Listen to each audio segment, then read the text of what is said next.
Robert Fico si opäť vymyslel niečo, čo bude oddaľovať to, prečo tak strašne bojoval.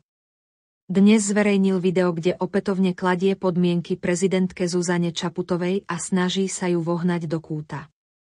Vymyslel si ďalšie a ďalšie podmienky a premočacie doby. Toto je presne politika koalície. Najprv o niečo bojujú, potom to dosiahnu a namiesto toho, aby to dali na schválenie, to opäť raz predlžujú. Tak ako im potom záleží na Slovákoch.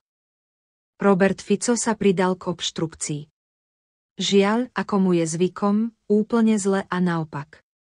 Už niekoľko dní nepodpísal mafiánsku novelu trestného zákona, ktorú predtým na hulváta presadil cez parlament. Nezastavili ho desiatky tisíc ľudí v uliciach, ani zásadné vecné výhrady opozície, domácich odborníkov aj európskych inštitúcií. Toto všetko násilím prevalcoval, no zrazu nekoná. Prečo? Obmedzuje tým priestor prezidentke Čaputovej aj ústavnému súdu, ktorý by dnes už ako jediný dokázali jeho zákon zastaviť. Potrebujú na to však čas a Fico im ho berie. Potvrdzuje, čo hovoríme od začiatku, zaujíma ho len beztrestnosť a výhody pre jeho kumpánov, kvôli ktorým pošliape všetko, čo mu stojí v ceste. Ale veď dobre, pán Fico.